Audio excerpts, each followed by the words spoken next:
Yo, this is wild. Eminem didn't just end Benzino's career. He dragged down the source, wrecked his reputation, and even messed up his family life in the process.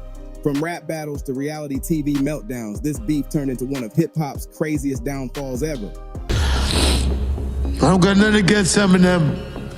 I don't want to go through, I don't want to talk about it no more. I don't want, for 22 years, every time I do an interview, they ask me about Eminem. The fuck you want me to do?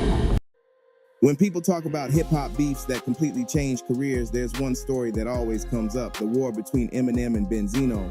A lot of people still believe that M personally destroyed Benzino's career, but when you break it down, the truth is even wilder. See, Benzino didn't just go up against M as a rapper, he also dragged his own business, reputation, and even family into the fire. And that's what makes this whole saga so crazy. To understand how it went down, we gotta rewind back to the early 2000s when Benzino wasn't just some random rapper. He was plugged into one of the most powerful media outlets in the game, the Source magazine. 2003 Vanilla Ice, how you playing it? If you ask me, you really ain't that nice, you overrated. Cause unsigned hype, before you ever met Dre. That's my shit. I birthed your little career, now you owe your life to Ray. When the Eminem thing came through the Source, at this point it's getting disrespectful. So how the fuck am I gonna have this nigga in my magazine? Would you?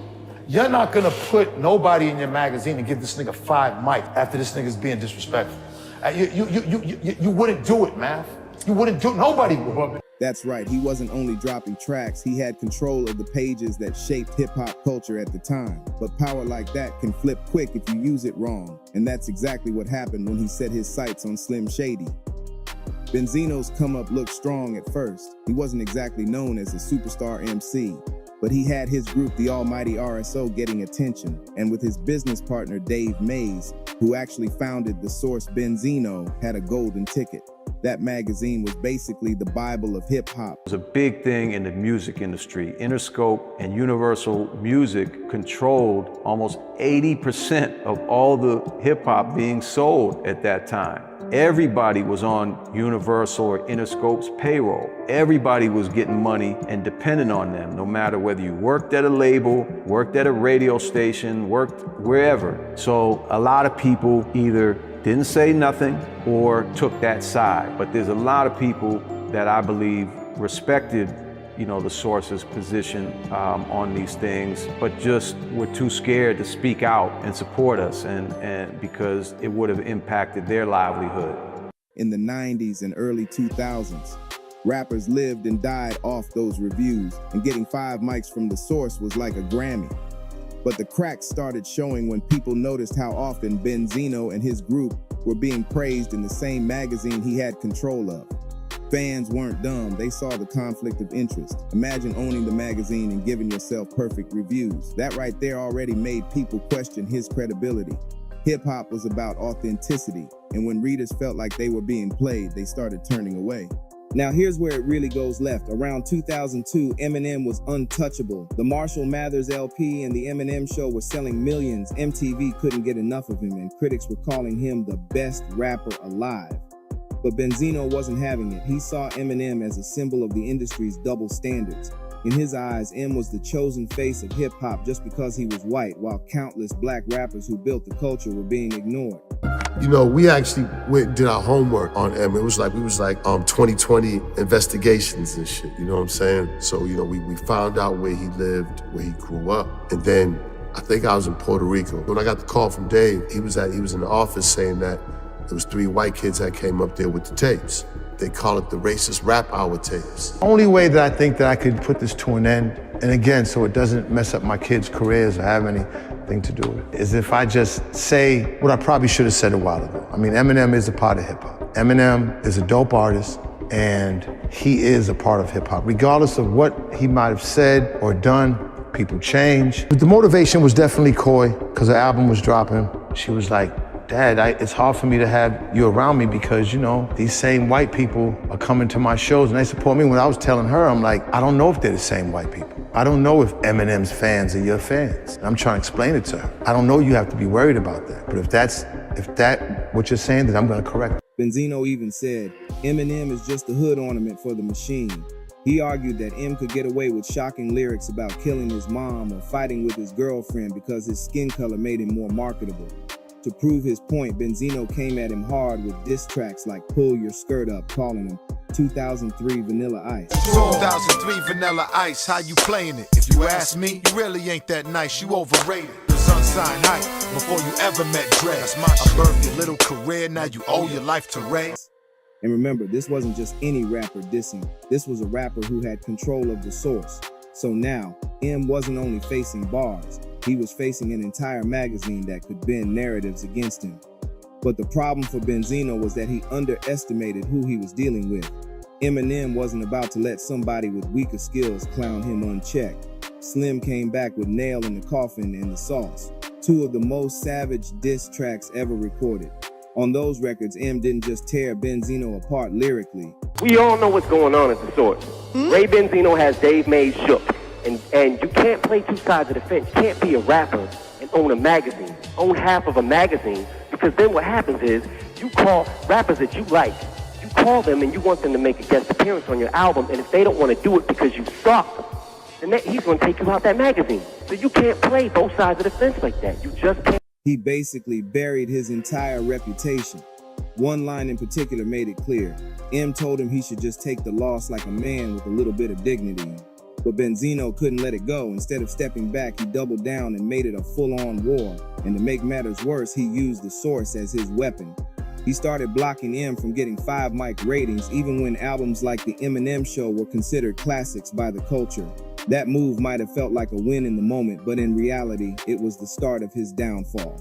Because here's the truth, once Benzino turned the source into his personal battlefield, the magazine lost its credibility fast. Hip-hop fans didn't like being manipulated, and other magazines like XXL were calling it out directly, saying M actually brought people together instead of dividing them.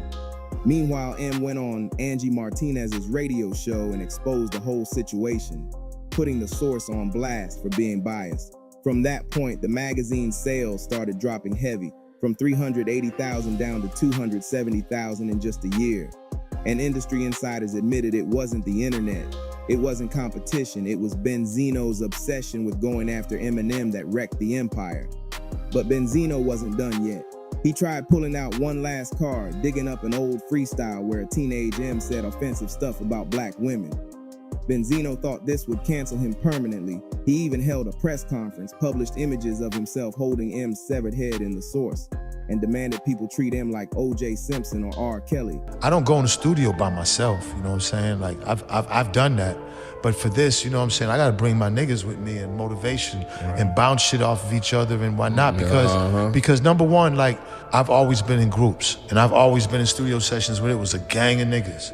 So when it's time to write a verse, there's always somebody there to get a line. So, you know what I mean? That's what's dope about hip hop. And the Eminem thing was just the opportunity to show the world, you know, like, look, man, I've been doing this. I think my skills and my music got overlooked because of the Eminem and his crazy ass fan. But instead of ruining Eminem, it backfired again. M admitted he was young, angry, and stupid when he recorded it, and the public forgave him. That was the nail in the coffin for Benzino's credibility. Because now, not only did M survive, but everyone could see that Benzino was using every dirty trick possible and still failing. By 2005, it was over. Both Benzino and Dave Mays got kicked out of The Source, the magazine they once controlled. The staff openly said they wanted to get back to being neutral, a not-so-subtle jab at how Benzino ruined things. His rap career didn't take off either. He only had one record on a major label and a single that barely hit number 84 on the charts. Takes like a 5-year break after that. Yeah, he had to. How did you feel about that? Did you feel kind of triumphant? I felt like, yeah, of course. Even when he tried dissing M years later, like clowning Revival or mocking M's fan base, it didn't hit the same. Fans flamed him online, and even other rappers who didn't mess with him still sided against Benzino because his reputation was already trashed. And here's the craziest part. Even after all this, Benzino just couldn't let go. Every time Eminem dropped an album, Benzino would pop out of nowhere with some bitter comment. He started beefing more with M's fan base than M himself, calling them weirdos and bozos. That only made him look even more out of touch. Royce.59 even jumped in and clowned him, saying Benzino was stuck in 2006 and desperate for attention. By this point, Benzino wasn't known for his music, his business, or even his reality TV appearances. He was known as the guy Eminem buried, and that label was something he couldn't shake, no matter how many times he tried to reinvent himself. After the fall of The Source and the collapse of his credibility in hip-hop, Benzino was left standing in the rubble of his own making.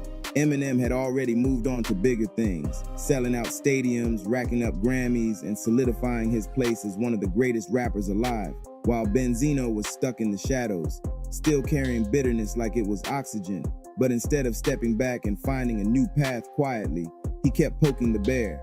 The more he came at M, the more people laughed, because at that point, Benzino had nothing to back up his words.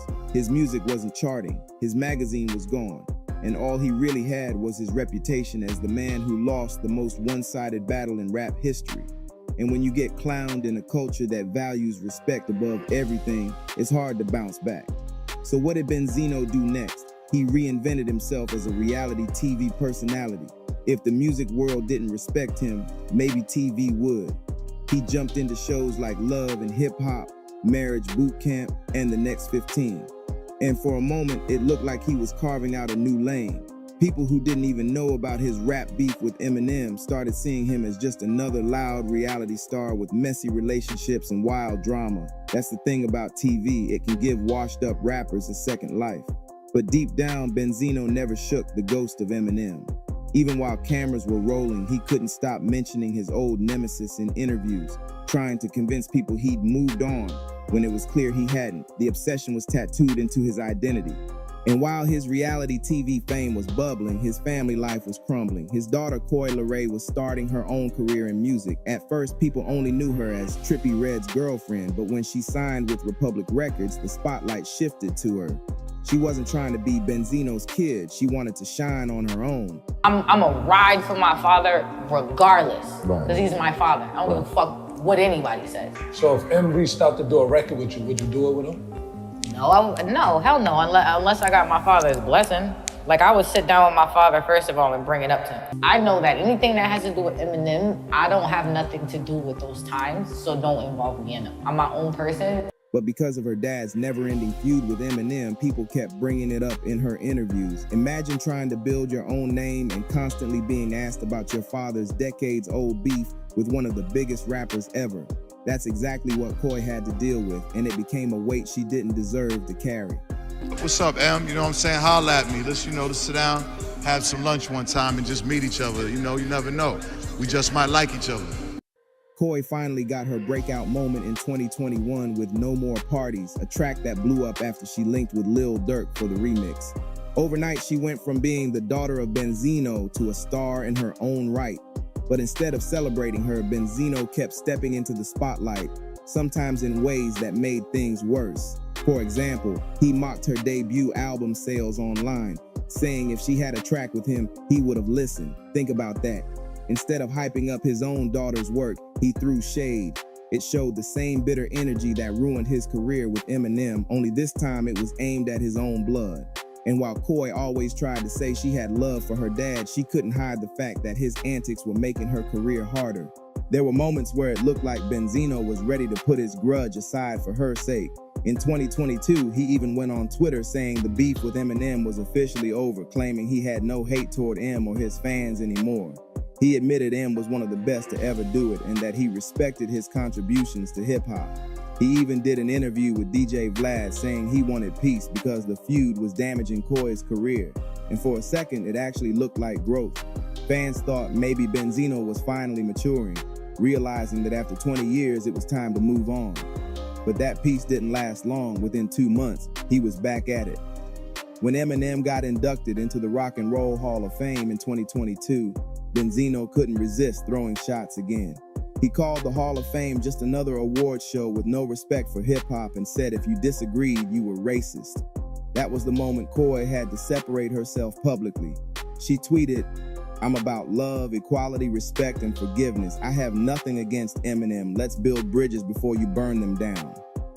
That statement was powerful because it showed she was tired of being tied to her father's drama. She wanted to move forward while he was stuck in the past.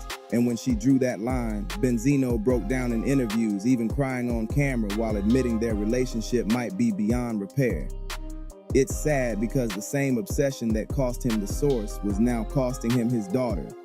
Instead of focusing on building her up, he kept dragging her into a beef she wanted no part of.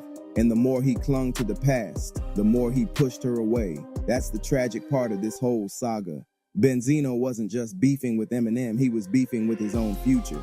Every time he tweeted, every time he dissed, every time he tried to reopen old wounds, it wasn't just hurting him, it was hurting Coi too.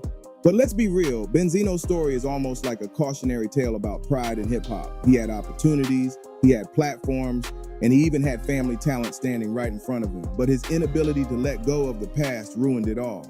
The feud with M became bigger than the music, bigger than the magazine, bigger than anything else in his life. It consumed him.